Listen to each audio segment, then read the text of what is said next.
قال النبي صلی اللہ علیہ وآلہ وسلم المؤمن للمؤمن كالبنيان يشد بعضه بعضا شبك بين اصابعه۔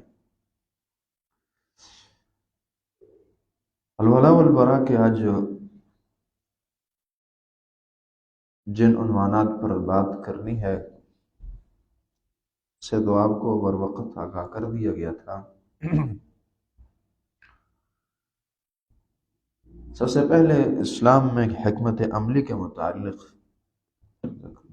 اس کے بعد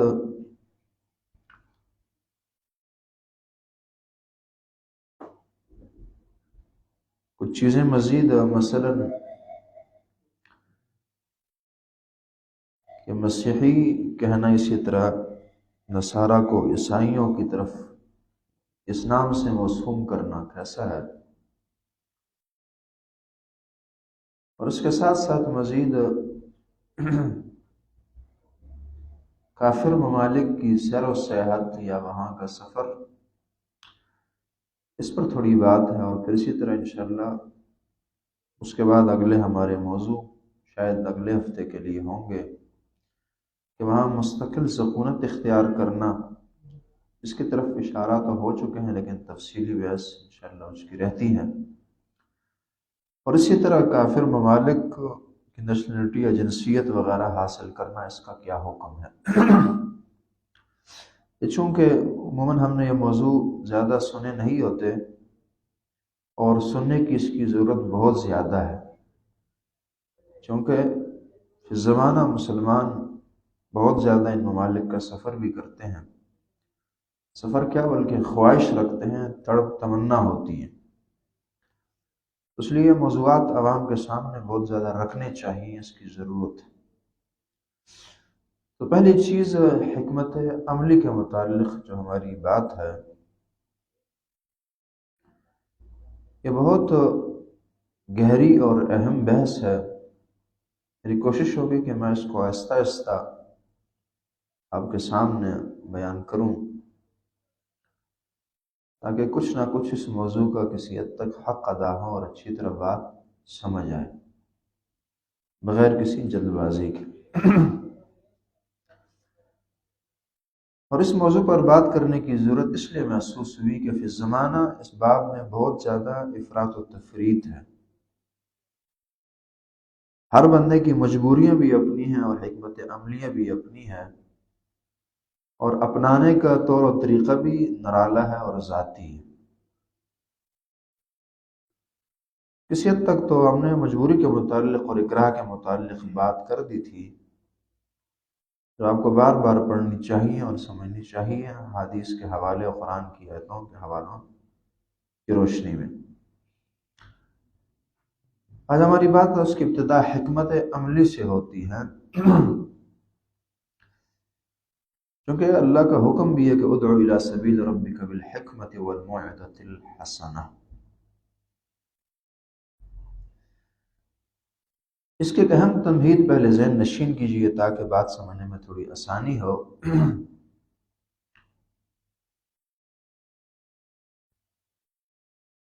بات یہ ہے کہ جس انسان کے پاس جتنا علم ہے، جتنا وہ جانتا ہے، خواہ وہ عالم ہے یا عامی، خواندہ ہے یا ناخواندہ،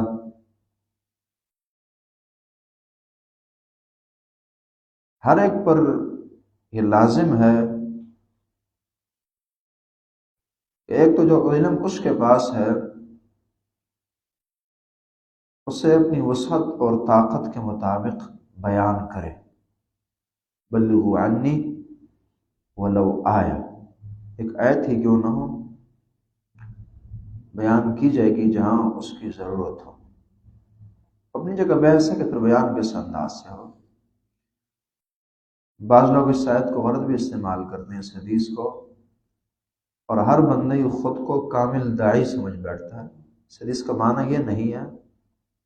بلغوا عنی ولو آیا، جتنی بندے کی طاقت اور وسعت ہو اور جس قدر وہ حق رکھتا ہو اسی قدر اس نے بیان کرنا۔ لمبی بحث ہے، میں اس میں جا نہیں سکتا،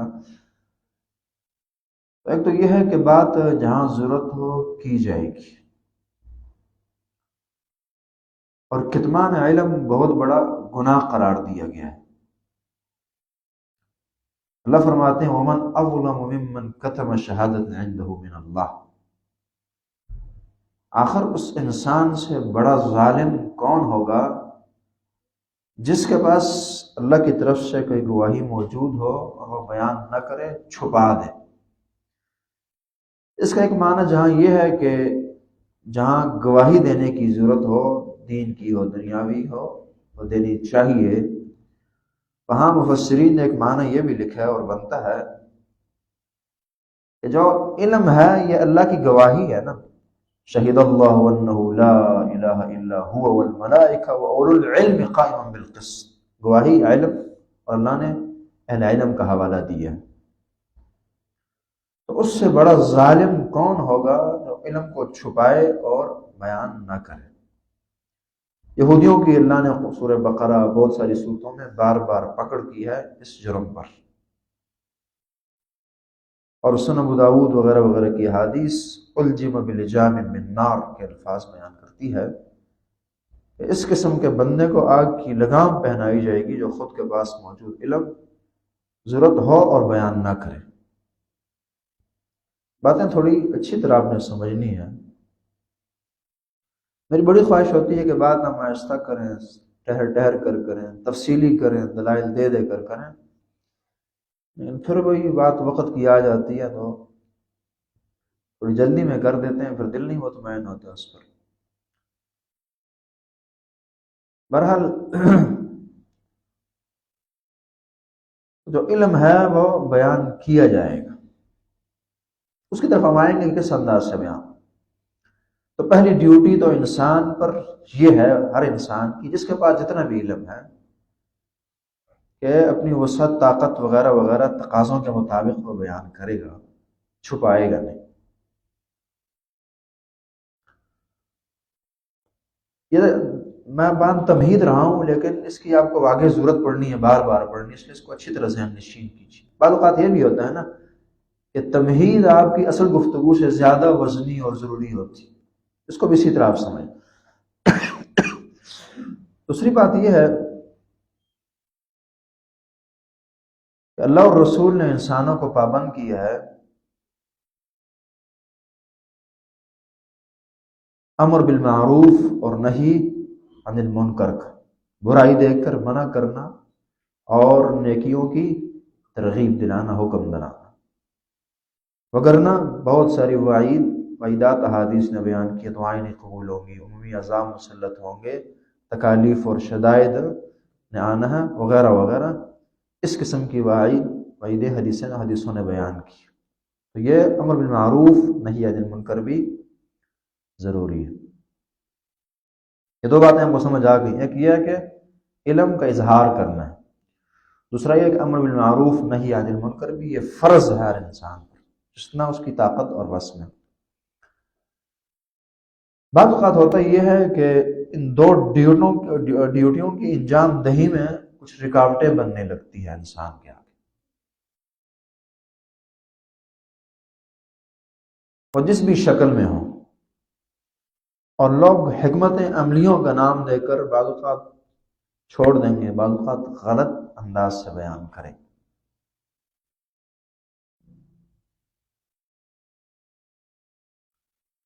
سب سے پہلے تو لوگوں کی اس غلط فہمی کو جانیے، کچھ غلط فہمی ہے۔ پہلی ہے حکمت عملی کے متعلق، ہم یہ سمجھتے ہیں کہ اللہ اور رسول نے ادعو الی سبیل ربک بالحکمہ والموعظۃ الحسنہ، حکمت کو اپنانے کا حکم دیا ہے۔ یہاں تک بات ٹھیک ہے۔ اب حکمت کے اپنانے کا حکم دیا ہے، شاید یہ ہماری پھر بدگمانی ہوتی ہے کہ اللہ اور رسول نے پھر اس حکمت عملی کو بیان یا اس کی تعریف، اس کی حد بیان نہیں کی، اس لیے پھر اپنی خود ساختہ حکمت عملی اپنانا شروع کر دیتے۔ وَلِيُتِمَّ نِعْمَتِهِ، الیوم اکملت لکم دینکم کی آیتیں یہ بتاتی ہیں کہ اسلام کامل ہے، آدھی رہنمائی اسلام میں نہیں ہوتی۔ اگر حکمت عملی کا حکم ہے تو حکمت عملی کے تقاضے، اس کی تعریف، اس کی مراد، اس کی ضرورت، طور طریقہ، منہج، طریقہ کار، سب کچھ اس میں پھر موجود اور وضع ہے۔ تو اول تو اس غلط فہمی کو ختم کیجئے کہ حکمت عملی کا اسلام نے درس دیا ہو اور سمجھائی نہ ہو۔ اس کے بعد دوسری غلط فہمی یہ ہوتی ہے کہ حکمت عملی کو ہم سکوت اور خاموشی کرتے ہیں کہ جی حکمت عملی بیان نہ کرنا شاید یہ ہوتی ہے۔ بہت اہم بات ہے، آپ اس کو اچھی طرح ذہن نشین کریں گے انشاءاللہ اور پائیں گے آپ معاشرے میں یہ خامی ہے کہ بہت سارے ذہن حکمت عملی کا معنی یہ سمجھتے ہیں کہ وہی جو ڈیوٹی تھی پہلی بیان کرنا، اس کو چھوڑ دیا جائے۔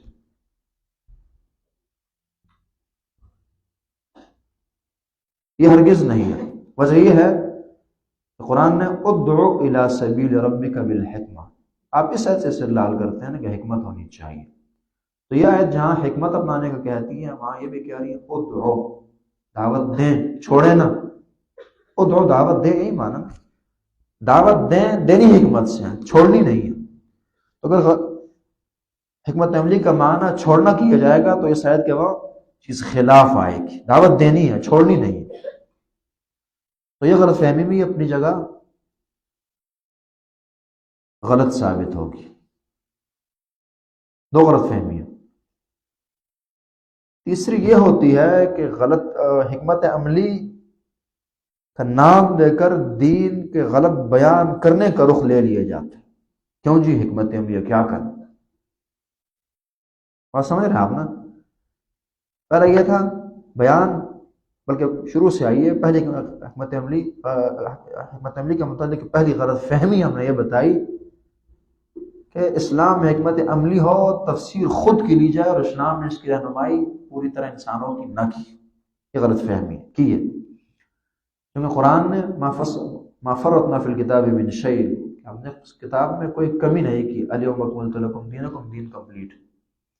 دوسری غلط فہمی ہم نے یہ بتائی کہ اسلام نے حکمت عملی بتائی اور سمجھائی ہو، اور پھر اس کا معنی ہم یہ کریں کہ چپ خاموشی بیان نہ ہو، نہیں، بیان ہوگا، چونکہ ادعو حکم دیا گیا۔ اسی غلط فہمی یہ لی جاتی ہے اور یہ کی جاتی ہے، خطا یہ ہوتی ہے کہ حکمت عملی کا معنی غلط انداز سے دین کی تشریح بیان کرنا، غلط فتوے کا دینا وغیرہ وغیرہ یہ کر لیا جاتا ہے۔ یہ بھی نہیں ہے۔ اولو العلم قائما بالقسط، اللہ نے انصاف کی اور سچی اور پکی گواہی دینے اور دین کے بیان کرنے کا کہا۔ اگر یہ ہو تو رسول اللہ صلی اللہ علیہ وآلہ وسلم سے سخت زندگی کسی کی نہ تھی، اور حتیٰ کہ یہاں تک ڈیمانڈ ہوئی وَدُّوا لَوْ تُدْهِنُ فَيُدْهِنُونَ، کچھ آپ ڈھیلے پڑ جائیں، کچھ ہم پڑ جائیں گے، کچھ لو دو اور ختم، جو مانگتے ہو مانگو، دیں گے، مخالفت کم کر دو۔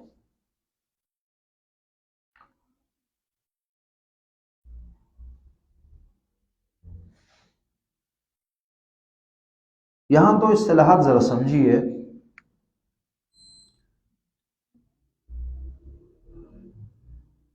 ایک لفظ ہے مدارات، کیا؟ میم دال الف رے تے، مدارات، اور ایک ہے مداہنت، میم دال الف ہے نون تے، مداہنت۔ اسلام میں مدارات جائز ہے اور مداہنت یہ ناجائز ہے۔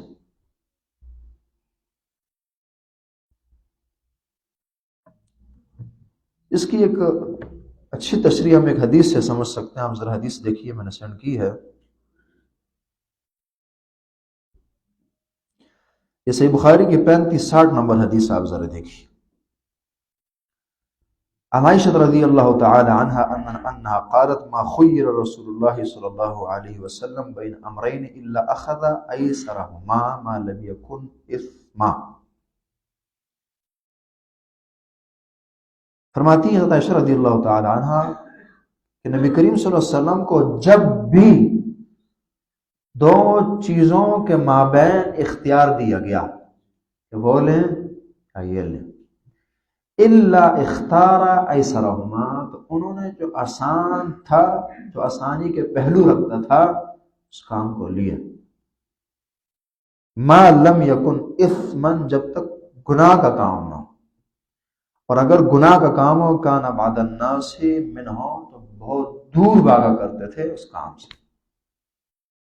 بس یہی اس دو چیزوں کو یہ حدیث بیان کرتی ہے اور سمجھاتی ہے۔ مدارات کا معنی یہ ہے کہ آپ جائز حدود میں آسان سے آسان کو اپنائیں، پرابلم نہیں ہے، اور مداہنت یہ ہے کہ آپ حدود کراس کر جائیں اور ناجائز کی طرف جائیں، لوگوں کو راضی کرنے کے لیے، فائدے سمیٹنے کے لیے۔ اسی کو قرآن نے حوالہ دیا، وَدُّوا لَوْ تُدْهِنُ مداہنت، یہ چاہتے ہیں کہ آپ بھی ڈھیلے پڑیں، نرم پڑیں، حدود سے پیچھے ہٹیں، فَيُدْهِنُونَ، تو وہ بھی پھر اسی کو اختیار کر لیں۔ یہ چیز اگر آپ سمجھیں نا اور پھر اپنے معاشرے کا مطالعہ شروع کر دیں، آج کا مسلمان لباس میں اسلامی حدود کراس کرے گا، کیوں؟ جی حکمت عملی ہے، حتیٰ کہ دین پر عمل جی شکل و صورت وغیرہ وغیرہ، اور بہانہ یہی بنایا گا، اس میں یہ حکمت ہے۔ حتیٰ کہ دینی خدمات ہوں گی، دعوت دے گا اور دعوت کی جو حدود ہیں اسے کراس کرے گا، یا آگے نکلے گا یا پیچھے رہے گا، اور جی حکمت عملی کے پہاڑے پڑتا پھرے گا نہیں۔ جب اللہ نے اجازت دی ہو، بالکل آپ رسول اللہ صلی اللہ علیہ وسلم کے اس منہج کو لیں، آسان سے آسان کو لیں، لیکن جب حدود نہ کراس ہونے لگے اور نہ قائم رہیں، اس وقت میں بالکل اس کی طرف جانا جائز نہیں ہوگا۔ اس شکل میں بالکل جایا نہیں جا سکتا، حدود کو کراس نہیں کیا جا سکتا۔ جب حرام ہو، فرمایا کہ فَإِنْ كَانَ إِثْمًا كَانَ بَعْدَ النَّاسِ مِنْهُ، جب گناہ کا کام ہو اس سے بہت زیادہ دور بھاگا کرتے تھے۔ ساتھ اسے مسلم کی حدیث یہاں پہلے نمبر پر موجود ہے۔ اس حدیث کو سننے سے پہلے یہ اسلام کا اصول اور قانون جانیے، سمجھیے کہ اسلام میں کوئی بات کہ گناہ دیکھ کر اس پر رد کرنا ضروری ہے، اور اس کی ضرورت اس لیے بھی بیان کر رہے ہیں کہ جب آپ نے سمجھا کہ جو ڈیوٹیاں سر انجام دینی ہے، بات کرنی ہے، امر بالمعروف بھی، نہی عن المنکر بھی کرنا ضروری ہے، تو سوال ہے کہ بعض اوقات پرابلمز ہوتی ہے، کیا کریں؟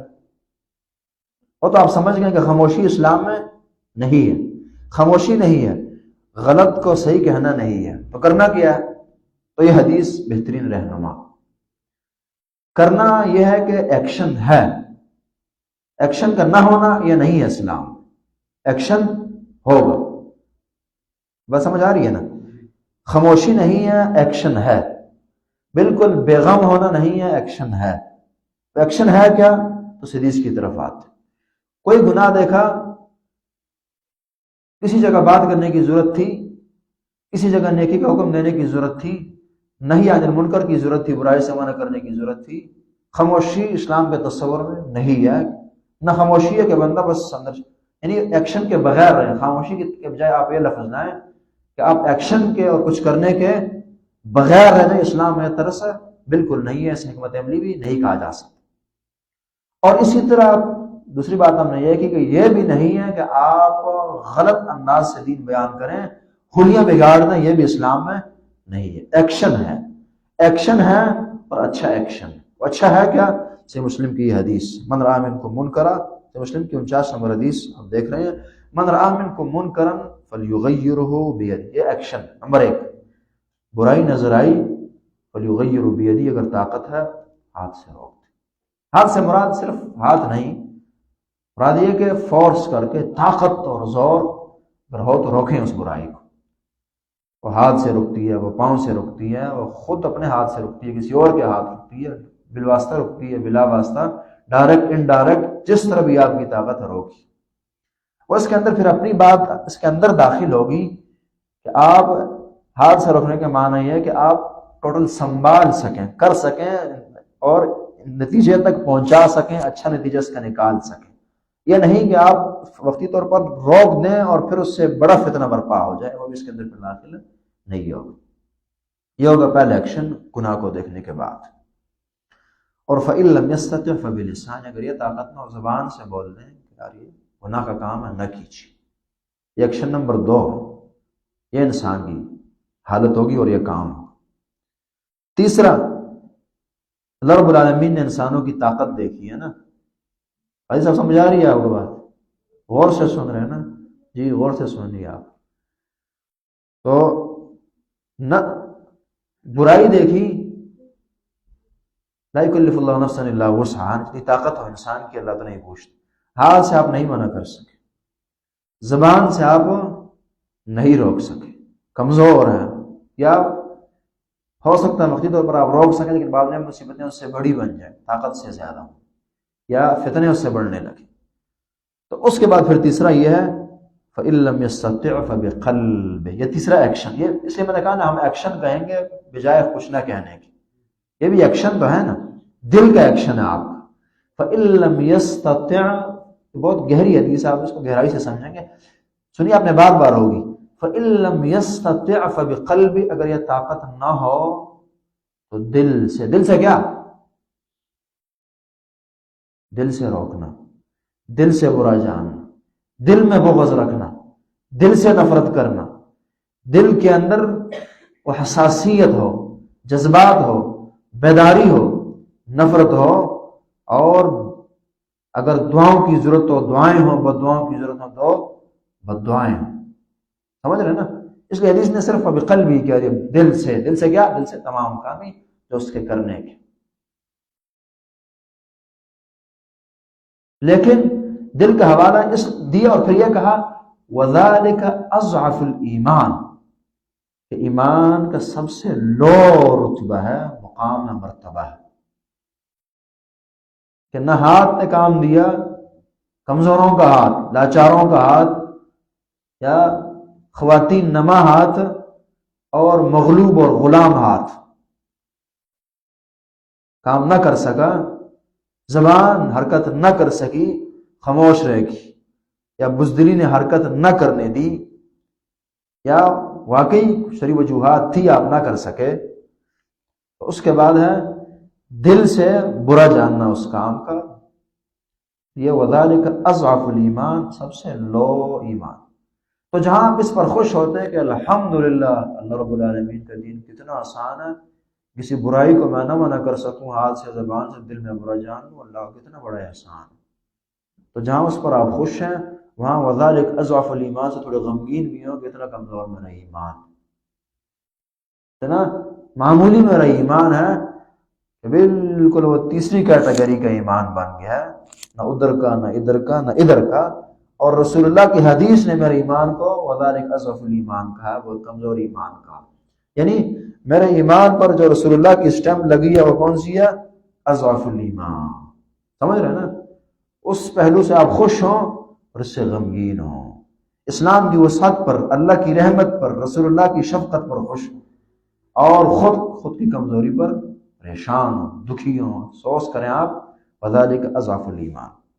اس حدیث میں تو یہی الفاظ ہیں، لیکن کچھ روایات میں اس سے آگے بھی ہیں اور یہ سننے کے ہیں وَلَيْسَ وَرَاءَ ذَلِكَ مِنَ الْإِيمَانِ حَبَّةُ خَرْدَلٍ. ایک آدمی گناہ، برائی، کچھ کسی بھی طرح کی معاملات کی، معاشرت کی، معیشت کی، معاشی کی وغیرہ وغیرہ دیکھی، اور نہ ہاتھ نے روکا، نہ زبان نے روکا، نہ دل نے برا جانا، نہ ظاہری اس کے خلاف، دوسرے الفاظ میں نہ ظاہر نے کچھ کیا نہ باطن نے کچھ کیا، نہ اعضاء ہلے نہ دل کے اندر چینجنگ آئی اس انسان کی. تو اس انسان کی حالت اور اس کے ایمان پر رسول اللہ کا تبصرہ یہ ہے وَلَيْسَ وَرَاءَ ذَلِكَ مِنَ الْإِيمَانِ حَبَّةُ خَرْدَلٍ. اس کے بعد اس کے دل میں رائی کے برابر بھی کوئی ایمان نہیں ہے. کیا معنی؟ میں نے کہا یہ بہت گہرے الفاظ ہیں، یہ اتنا سخت فتویٰ اس لیے ہے رسول اللہ کا یہاں نا کہ دیکھیں جتنی آسانی ہو سکتی تھی وہ اللہ اور رسول نے دے دی، جتنی آسانی ہو سکتی تھی وہ دے دی، حتیٰ کہ کام وہاں پہنچایا جس کی ہر بندہ طاقت رکھتا ہے۔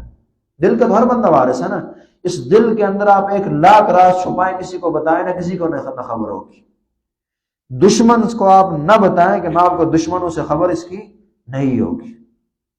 بادشاہ ہے نا، ایک آدمی اگر اس لیول کا بادشاہ نہیں ہے، طاقتور نہیں ہے کہ ہاتھ سے روک سکے، اس کا نہیں ہے کہ زبان سے روک سکے، دل کا تو بادشاہ ہے نا کہ جو مرضی یہاں عقیدہ نظریہ بنائے کون اسے پوچھے۔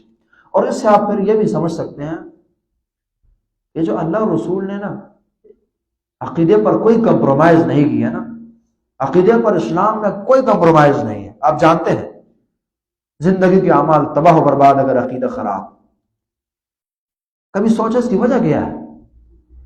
دیکھیں اللہ نے قول پر، دیکھیں ایمان 3 چیزوں کا نام ہے نا، کہنا اور کرنا اور دل کی تصدیق اور دل کی کیفیت ہے نا۔ پہلی 2 چیزوں پر کچھ نہ کچھ کمپرومائز ہے، کافی حد تک ہے۔ دل کے معاملے پر کمپرومائز، آپ کہیں کہ نظریات پر بالکل کمپرومائز اللہ اور رسول نے نہیں کی۔ اس کی وجہ یہ ہے کہ یہاں کے پاس عذر نہیں بچتا۔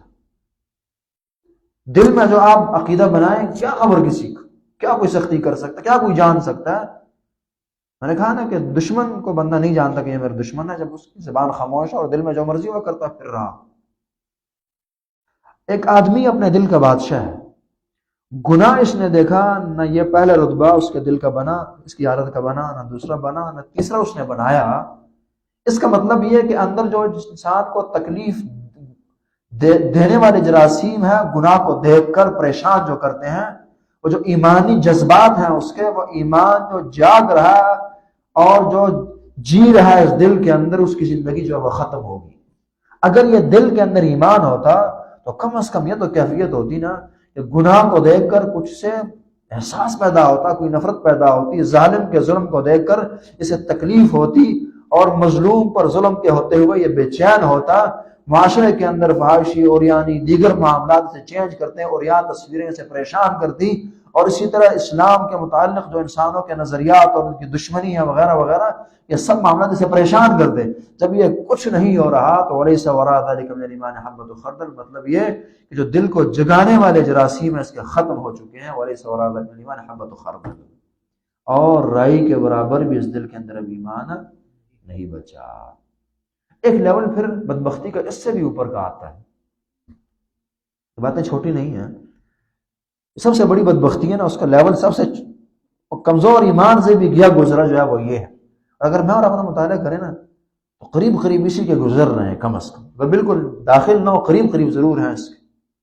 کیا کچھ نہیں ہو رہا، عالم میں ہو رہا ہے، معاشرے میں ہو رہا ہے، ملک میں ہو رہا ہے، محلے میں ہو رہا ہے، اور گلی میں ہو رہا ہے، اپنے گھر کے اندر ہو رہا ہے، خود کی زندگی میں ہو رہا، اور کبھی ٹھس سے مس نہیں۔ اولاد میں ہو رہا ہے، بیویوں میں ہو رہا ہے، بیٹیوں میں ہو رہا ہے، اور بیٹوں میں ہو رہا، بھائیوں میں ہو رہا، والدین میں، سب کچھ چیزیں میں نظر آتی ہے طرح طرح کی، اور کچھ نہیں۔ تو اس کمزور ترین ایمان، بلکہ حدیث نے تو کہہ دیا کہ اس کے بعد ایمان بچتا ہی نہیں ہے۔ اگر یہ بھی نہیں نا کہ برائی کو دیکھ کر اگر یہاں بھی ٹھس سے مس نہ ہو دلی طور پر، تو ایمان ہے ہی نہیں۔ رائی بہت معمولی دانہ ہے نا، اس کے برابر بھی کہ ایمان ہے، بلکہ کہ مکمل نہیں۔ اسی بنا شیخ الاسلام بتایا، میں نے اللہ کا فضل میں نے آپ کو سنایا تھا، انہوں نے اس بندے کو کافر کہا ہے جو کہتا تو مسلمان ہے خود کو، اور اس کی زندگی میں کلی طور پر عمل نہ ہو، کلمہ بھی پڑھتا ہے لیکن کلی طور پر عمل نہیں ہے۔ وہ بھی یہی وجہ بیان کرتے ہیں، حدیث یہ نہیں لائی، لیکن مسئلہ اسی طرح کا بیان کیا کہ وجہ یہ ہے کہ اگر اندر کچھ ایمان ہوتا تو اس، دیکھیں ایمان یہ کوئی مردہ چیز نہیں ہے، ایمان زندہ چیز ہے، زندہ ایمان کے اندر زندگی پائی جاتی، اور زندہ بندہ کچھ چیزوں مطلب اس کے اندر حرکت ضرور ہوتی ہے۔ جب انسان کے اندر حرکت بالکل نہیں ہے، ڈاکٹر ہلا رہے ہیں، نہ کوئی سانس کے اندر محسوس ہو رہا ہے، نہ کوئی حرکت، مردہ ہے، مر گئے ہیں۔ سیم ایمان یہ زندگی رکھنے والی چیز ہے۔ جب بالکل زندگی اس کی بار محسوس نہیں ہو رہی، نہ کچھ چیزیں کی جا رہی ہیں، نہ کچھ چھوڑی جا رہی ہیں، نہ اللہ سے محبت ہے، نہ رسول اللہ کی اطاعت ہے، کچھ نہیں ہے، تو دلیل اس بات کی ہے کہ وہ جو ایمان کے تقاضے ہوتے ہیں وہ سب اس کے ختم ہو چکے ہیں۔ میں نے کہا کہ ایک اس سے بھی پھر اوپر کا ایک لیول ہے بدبختی کا، اور وہ یہ ہے کہ آخری کیا تھا، آخری کیا بتایا گیا؟ جی جی، کیفیت کیا ہوتی ہے؟ گناہ کو دیکھا اور کچھ ٹھس سے مس دلی طور پر بھی کوئی اس کے اندر چینجنگ وغیرہ نہیں ہے، کوئی تکلیف کچھ نہیں محسوس کر رہا۔ اس سے بھی پھر اوپر بدبختی کا لیول یہ ہے کہ وہ کچھ نفرت یا غم، غصہ، ناراضگی محسوس کرنا کیا بلکہ خوشی محسوس ہوتی ہے۔ اس سے پھر اوپر کی بدبختی ہے انسان کی۔ اس لیے آپ قرآن کو دیکھتے ہیں نا، ان الذین یحبون ان تشیع الفاحش، آگے کیا؟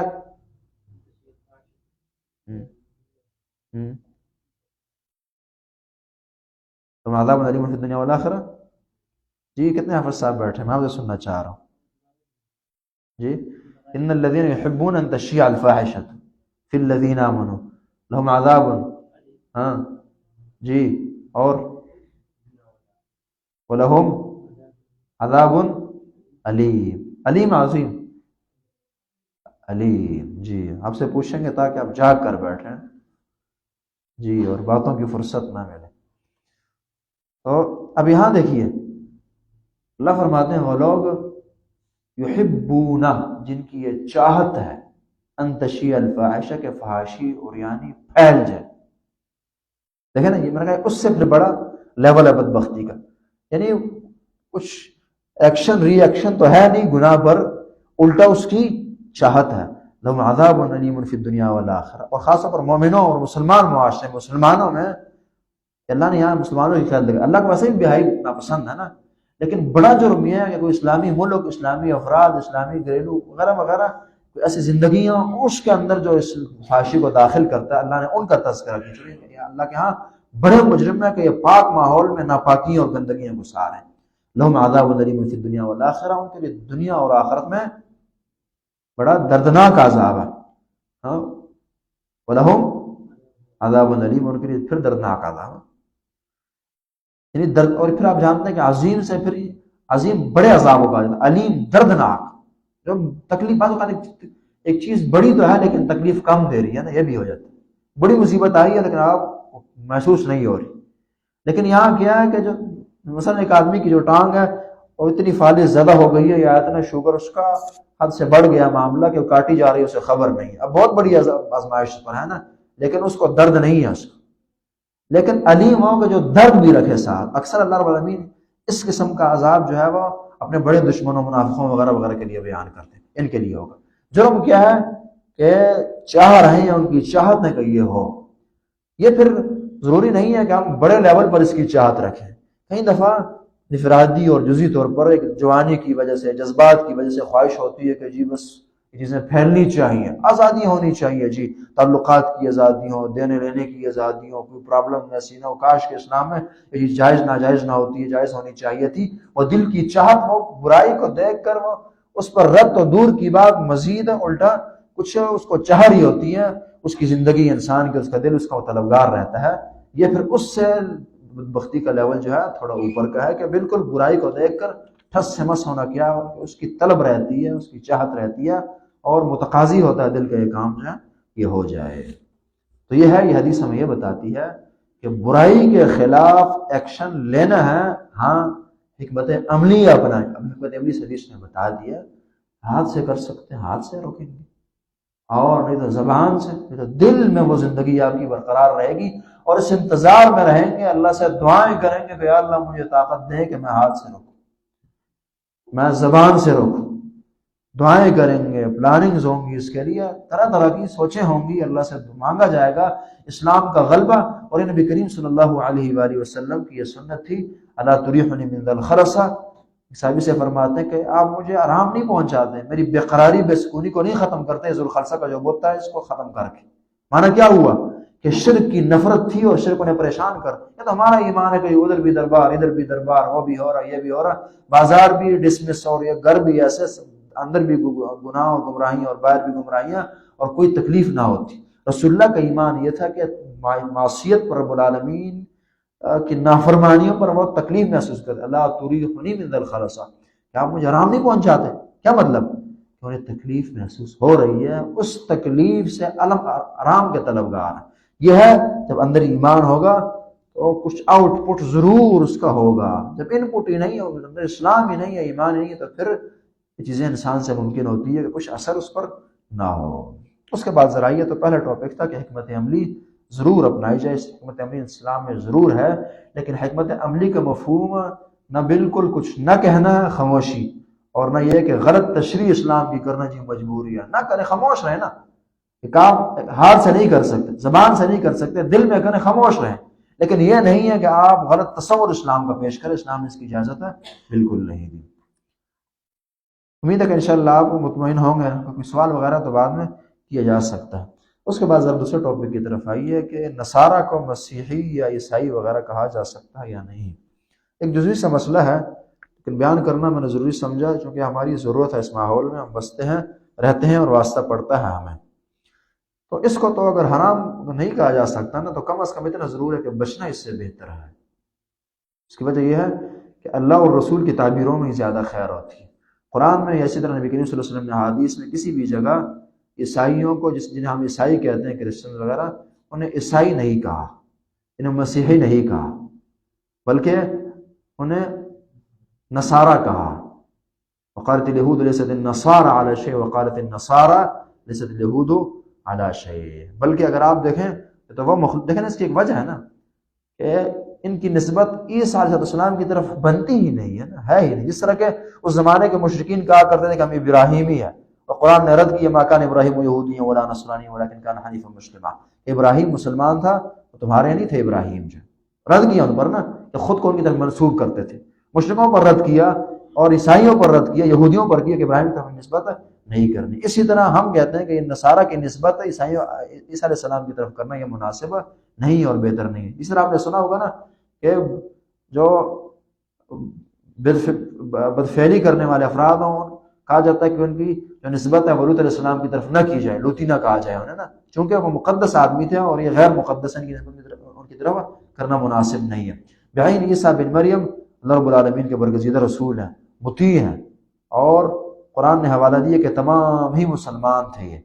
تو ان کی طرف عیسائیوں کی، اسی طرح یہودیوں وغیرہ وغیرہ کی نسبت یہ مناسب اور بہتر نہیں ہے. قرآن نے کفر کو نقل کیا ہے، لقد کفر الذین قالوا ان اللہ والمسیح ابن مریم، کہ انہوں نے کہا کفر کر کے کہ عیسیٰ بن مریم جو ہے، مسیح بن مریم جو ہے، یہ اللہ کے بیٹے ہیں. اسی طرح وَإِذْ قَالَ اللَّهُ يَا عِيسَى ابْنَ مَرْيَمَ أَنْتَ قُلْتَ لِلنَّاسِ، اس آیت کو ذرا کھولیے، بہتر رہے گا. مائدہ کی 116 نمبر شاید آیت ہے سورہ مائدہ کی، 6 سپارہ.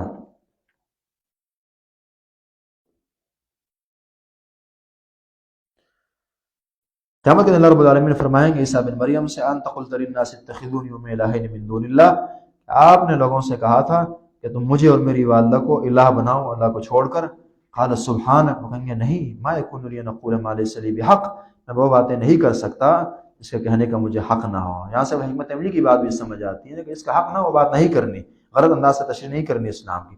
ان کنت قلت فقد علمت، اللہ اگر میں نے ایسی بات کی ہو کہ تم عیسیٰ بن مریم یعنی مجھے اور میری والدہ کو اللہ کا شریک بناؤ، اگر میں نے ایسی کوئی بات کی ہو تو فقد علمتہ، تو تو جانتا ہے. تعلم ما فی نفسی ولا اعلم ما فی نفسک، تو میرے سینے موجود باتوں کو جانتا ہے جبکہ میں نہیں جانتا تیری باتوں کو. انک انت علام الغیوب، بے شک تو ہی علام الغیوب ہے. ما قلت لهم الا ما امرتنی به ان اعبدوا اللہ ربی وربکم. برا یہاں اللہ رب العالمین نے بتایا ہے ان کا کہ عیسیٰ بن مریم کو اور ان کی والدہ کو خدا کہنے والے لوگ ہیں، اس لیے ان کی نسبت جو ہے اس کی طرف نہیں کی جا سکتی، اور بچنے میں ہی بہتری ہے کہ انہیں اس مسیحی کہا جائے، چونکہ مسیح بن مریم ہے نا، قرآن نے عیسیٰ علیہ السلام کا نام لیا ہے. اور اسی طرح عیسیٰ بن مریم یعنی عیسائی یا مسیحی نہ کہا جائے. اس سے پھر ایک ملتا جلتا تھا تبصرہ یہ ہے، اور ایک بات یہ ہے کہ ہم کہتے ہیں جی بعض اوقات ان غیر مسلموں کے لیے ہم بھائیوں کی اصطلاح استعمال کرتے ہیں. برادری کہہ دیں گے، ایک ان کی آپس کی برادری ہو تو اور چیز نا، خود ہمارے عیسائی بھائی، ہمارے مسیحی بھائی، یہودی بھائی وغیرہ وغیرہ، یہ بھی اللہ رب العالمین اور رسول کا درس نہیں، بلکہ قرآن نے تو انہوں نے اخوتن کہا. مومن جو ہے آپس میں بھائی بھائی ہیں، مومن کی دوستی جو ہے کافروں سے نہیں ہو سکتی. بار بار اپنے آیتیں جو ہیں وہ پڑھی ہے۔ اسی طرح سے بخاری وغیرہ کی روایت 2442 المسلم اخو المسلم، مسلمان مسلمان کا بھائی ہے، مسلمان کافر کا بھائی اور ان کا دوست اور ان کا رازدار وغیرہ وغیرہ یہ نہیں ہو سکتا۔ تو اس سے بھی احتراز ضروری ہے اور بچنا چاہیے۔ اس کے بعد پھر اگلا ٹاپک جو ہے ہمارا کہ ان ملکوں کی طرف جو ہے وہ سفر کرنا، اس کا حکم کیا ہے، اسی طرح سیر و سیاحت وغیرہ یہ کیا حکم رکھتی ہے۔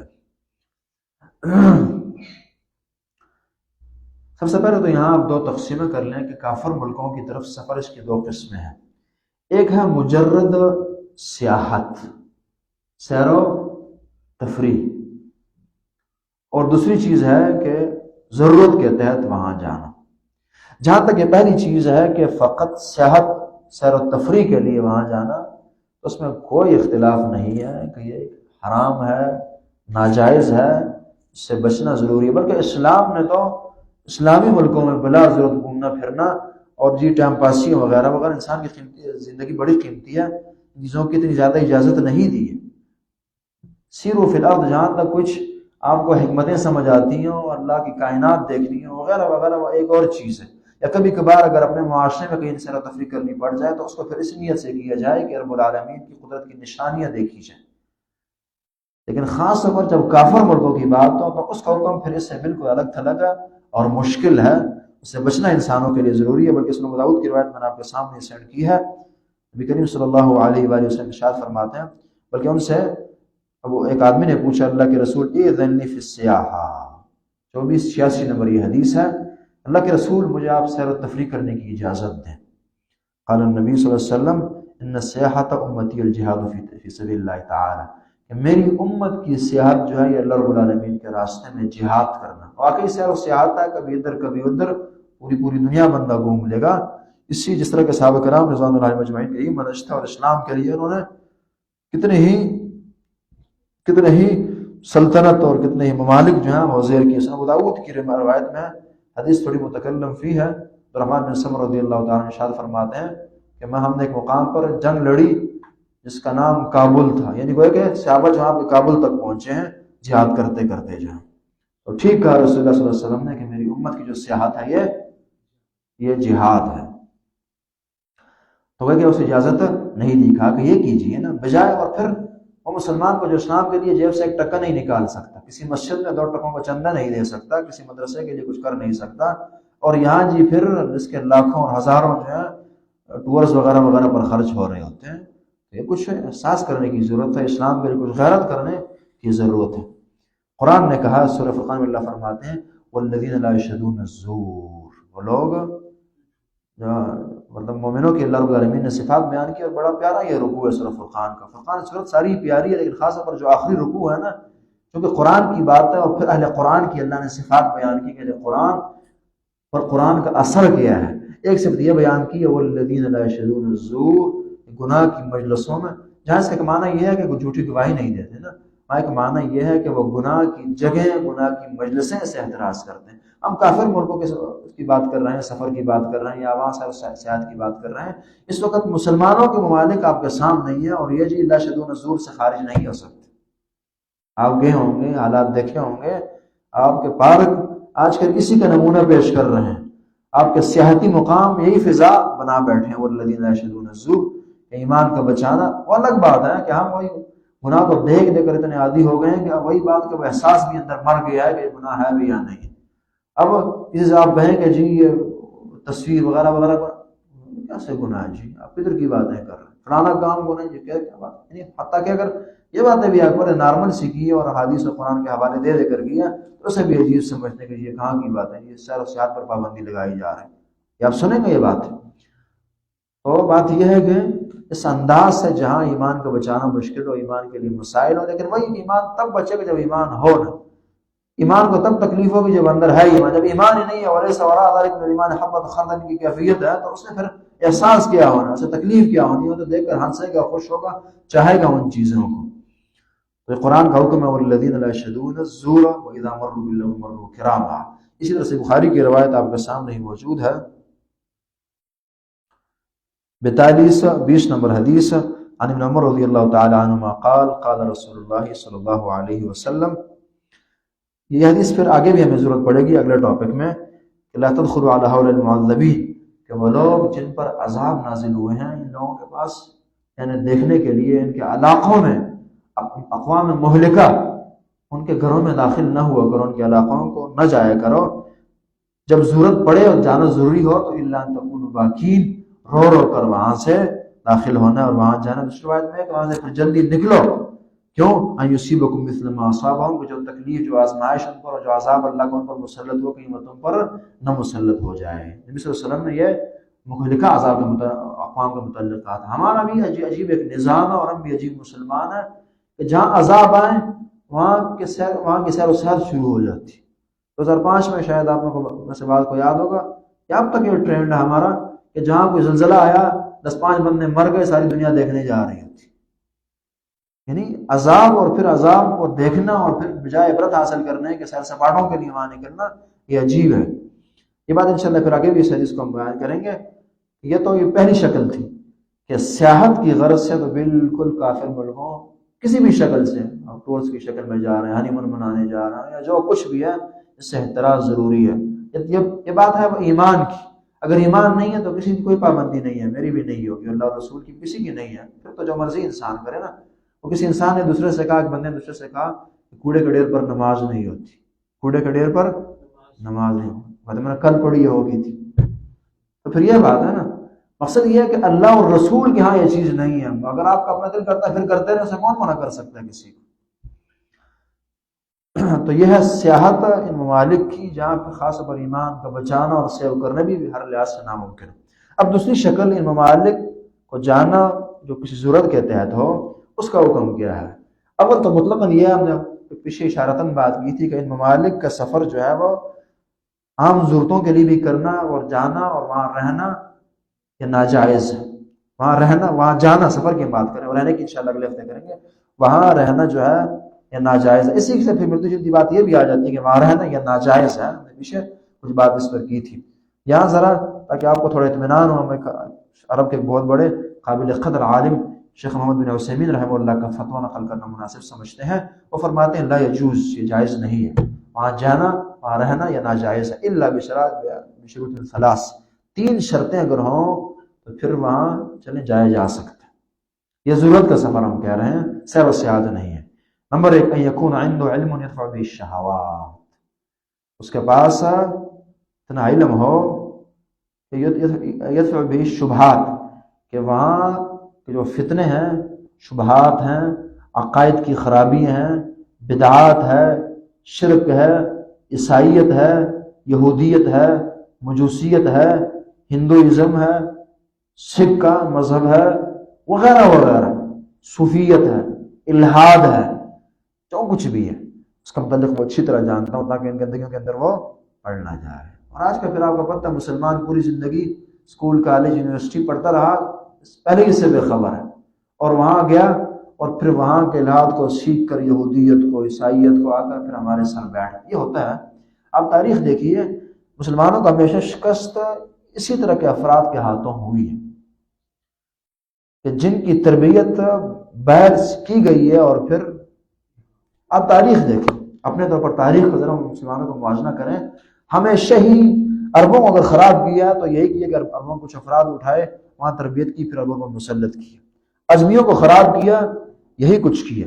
اگر روس نے آ کر بعد میں افغانستان پر حملہ کیا تو پہلے وہ کچھ لوگ دہری بنائے، یا وہاں خود ویزے دے دے کر ایجوکیشن وغیرہ وغیرہ کے نام سے ان کو پہلے ملحد بنایا اور دہری بنایا، زمانہ پرست بنایا، اور پھر جی وہاں لا کر بٹھایا، اور اس کے بعد پھر جو کچھ کرنا تھا وہ کیے۔ ہمارے ساتھ یہی گیم ہو رہی ہے، ہر ایک کے ساتھ یہ ہوتی ہے، اور اس میں آزادی بھی اس لیے دی جاتی ہے تاکہ ہم اپنا کام زیادہ سے زیادہ کر سکیں۔ اس پر تاریخ شاید میں بات تھوڑی مختصر کر رہا ہوں کہ ہمیشہ یہی کچھ ہوا کہ آپ دیکھ لیجیے، آپ کو مجلس کریں ایسے افراد سے کہ جو باہر رہ کر آئیں یا زیادہ رہیں اور دین سے کوئی شغف نہ ہو، تو آپ کسی حد تک ضرور اجراسیم ان میں پائیں گے، اس سے خالی آپ دیکھ انہیں نہیں سکتے۔ اگر انہوں نے کرسچن ممالک میں پڑھا تو وہ جراثیم ہوں گے، یہودیوں کے پاس پڑھا تو اس کے جراثیم ہوں گے، اگر ہندوستان سے پڑھا تو ہندوازم کے ہوں گے، وغیرہ وغیرہ۔ جو معاشرے کی نوسط ہوتی ہے ضرور بندے کے گلے سوار ہوتی ہے، کندھوں پر سوار ہوتی ہے، اور کچھ پھر دی جاتی ہے۔ تو یہ کہ علم ہو، فراست ہو، قرآن و حدیث کو وہ جاننے والا ہو۔ دیکھیں ایک ہوتا ہے فتویٰ ایک ہے فتوے کی گہرائی میں اتر کر دیکھنا اور سوچنا. اب اس فتوے کو مثلا آپ لیں، پہلی شرط شیخ عثیمین نے یہ لگائی کہ یہ ہو کہ اس کے پاس قرآن و حدیث کا علم ہو کہ وہ گمراہیوں کو سمجھ سکتا. اب اس فتوے کو لیجیے اور اپنے اس معاشرے پر لاگو کیجیے. آج ہمارا نوجوان جانتا ہے، علم رکھتا ہے قرآن و حدیث کا، سمپل ترجمہ اسے نہیں آتا، قرآن و حدیث سے بالکل آگاہی اس انسان کو ہے نہیں، تو وہ کیا جانے گا. اسے جس کسی نے اگر تھوڑی اس انداز سے اس سے بات کر دی کہ تھوڑا مسکرا دیا پہلے اور جی اپنے آپ کو بڑا اخلاقی دکھایا اور پھر بات کر دی، اس نے فوراً متاثر. یہ ہماری بیماری ہے مسلمانوں کی نا. اگلا بندہ اندر بغل میں وہی بات ہے کہ چھری اور منہ میں رام رام نہ کہتے ہیں واہ کیا بات ہے، کیا کتنے اچھے لوگ، کتنے منصف ہیں. یہی آپ سن رہے ہوتے ہیں نا کہ یہودیوں میں کتنے انصاف، عیسائیوں میں جی وہاں کا نظام بہت جی عدل والا ہے، لوگ بڑے جی عدل والے ہیں، بڑے انصاف والے ہیں. اگر یہ آپ کی بات ٹھیک ہوتی ہے، واقعی عدل والے ہوتے، تو آج دنیا میں جہاں جہاں خون بیرس کے پیچھے لوگ نہ بیٹھے ہوتے. آپ کو وہ دو ٹکوں کا وہ بچوں کی طرح کہ کسی نے ٹافی دکھا دی، وہ نظر آئی اور آپ خوش ہو گئے، وہ اندر کے جو مقاصد ہیں ان سے بے خبر ہیں، تو آپ کی خامی ہے نا. آپ کا ظرفات کی سوچ چھوٹی ہے. اگر کسی کے ظاہری ہنسنے کو آپ اخلاق کہتے ہیں اور اندر کی باتوں پر آپ کی نظر نہیں رہتی ہے، تو حماقت ہے انسان کی، صفاحت ہے انسان کی نا. اگر یہ اخلاق واقعی ہوتا، یہ کون سا اسلام کا اخلاق، آپ ذرا بالغ ہو کر سوچیں. یہ کدھر کا اخلاق ہے کہ کتوں کو نہلایا جائے، کتوں کو بستروں پر سلایا جائے، ان کے لیے ڈبل بیڈ خریدے جائیں اور انسانوں کو کتوں کی موت مارا جائے. یہ کہاں کا انصاف؟ یہ عدل ہے؟ کون سی عقل، آپ دین کو سائڈ پر رکھیں، کون سی عقل اسے عدل کہتی ہے، انصاف کہتی ہے؟ کون سا دین اسے اخلاق کہتا ہے؟ کون سی عقل اسے اخلاق تصور کرتی ہے؟ بالکل ایسی بات نہیں ہو سکتی. تو پہلی شرط یہ ہے کہ کچھ اتنا علم ہو کہ وہ پھر جو ہے بچ سکے، بچایا جا سکے اور ان کے دین سے متاثر نہ ہو سکے، ان کی گندگی اس انسان میں آ نہ سکے. پہلی شرط یہ ہے. دوسری شرط ہے یکون عنده دین یمنع من الشہوات، کہ دینی لیول اتنا مضبوط ہو، ایمان اتنا مضبوط ہو کہ وہ شہوات کے اندر نہ پڑے، شہوات کے اندر وہ نہ پڑے. یعنی وہاں کی گندگیاں، خامیاں، بدکاریاں، شراب نوشیاں وغیرہ وغیرہ، فحاشیاں اور یعنی اس انسان کے اندر نہ آ سکے. اب اس فتح کو بھی ذرا آپ لاگو کر کے دیکھیں اور اندر اتر کر دیکھیں، کیا یہ ممکن ہے اس زمانے میں؟ تو مسلمانوں کے معاملات اتنے خراب ہو چکے ہیں کہ وہاں ایمان بچانا مشکل ہے، تو وہاں کیسے ہوگا ان ممالک میں؟ بات میں اپنی نہیں کر رہا، آپ مطمئن رہیں. شیخ عثیمین جو سعودیہ کے مفتی اعظم تھے اور ایک نام ہے ان کا یہ فتویٰ آپ کو سنا رہا ہوں. میں خود بھی اسی پر مطمئن ہوں، اپنی بات بھی یہ کر سکتا تھا اور کر سکتا ہوں، لیکن کہ بتانے کا مقصد یہ ہے کہ آپ صرف میری بات نہ سمجھیں نا. یہ عرب کے شیخ العرب والعجم شیخ عثیمین رحمہ اللہ کا یہ فتویٰ ہے، اور صرف نہیں، کہیں نہیں، بہت سارے عرب علماء یہی فتویٰ رکھتے ہیں. علامہ البانی کا میں نے آپ کو سنایا تھا، ان کا بھی یہی فتویٰ ہے کہ وہ بچ سکیں گناہوں سے، شہوات سے، تو پھر کر سکتا ہے. نمبر 3، تیسری شرط یہ ہے ان یکون محتاجا الی ذلک، اس کی بہت بڑی مجبوری ہے، اس لیے وہ جا رہا ہے. مجبوری ہے، مجبوری مثلا ایک علاج معالجہ اس کا نہیں ہو رہا، ملک کوئی ایسی کاروباری ضرورت پیش آ گئی ہے کہ اب جانا ضروری ہو گئی، کوئی دینی معاملات ہو گئے، جہاد کے ہو گئے وغیرہ وغیرہ، دعوت کے، لیکن دعوت میں پھر اپنا ایمان ہوئی جو بچانا ہم نے بات کی تھی، یہ ممکن ہے اور ممکن ہو اس انسان کے لیے. اسی طرح کوئی ایسے علوم بعض اوقات ہوتے ہیں کہ جو چونکہ اس وقت ہم محتاج بھی تو ان کے بن گئے نا، کہ جو وہیں سے مل سکتے ہیں یہاں نہیں مل سکتے، تو اس کے لیے، لیکن اس کے لیے شرط جو بنیادی آپ کے پاس یاد سے ہونی چاہیے کہ بندہ علم بھی رکھتا ہوں مضبوط اور اسے پکی گارنٹی ہو کہ میں گناہوں سے محفوظ رہوں گا وہاں، تو تب اس کی یہ بات، تو پھر یہ سفر جو ہے اس کے لیے ان ضروریات کے تحت جو ہے جائز ہے. اس کے علاوہ کچھ شرائط ہو سکتی ہیں، بڑی بڑی میں نے کچھ بتا دی. تو آج اللہ رب العالمین کی توفیق سے ہم نے یہ 3 ٹاپک پر بات کی. ایک حکمت عملی کا تصور اسلام میں، نمبر 2 یہودی عیسائیوں وغیرہ وغیرہ کو عیسائی وغیرہ کہنا، ان کی طرف منسوب کرنا، یہودیوں کو موسیٰ علیہ السلام کی طرف منسوب کرنا، یہ سب درست نہیں ہے، اس سے بچنا چاہیے. ان کے اپنے الفاظ جو اللہ رسول نے استعمال کیے، نصارہ اور یہودی، یہ زیادہ بہتر ہے. اور اسی طرح تیسری بات یہ کہ مسلم ممالک کا سفر یا وہاں سکونت اختیار کرنا وغیرہ، اس میں ہم نے بات کی کہ 2 قسمیں، کہ سیاحت وغیرہ کی غرض سے بالکل ناجائز ہے، اور دوسرا ہے ضرورت کے تحت. اس کے لیے 3 بنیادی شرطیں ہیں کہ بندہ شبہات سے بچنے کا مضبوط علم رکھتا ہو، نمبر 2 شہوات سے وہ بچ سکتا ہو، تیسرا ہے کہ اس کی ضرورت ہو، بلا ضرورت وہ نہ جائے. ربنا تقبل منا انک انت السمیع العلیم وتب علینا انک انت التواب الرحیم. اقول قولی ھذا واستغفر اللہ لی ولکم ولسائر المسلمین.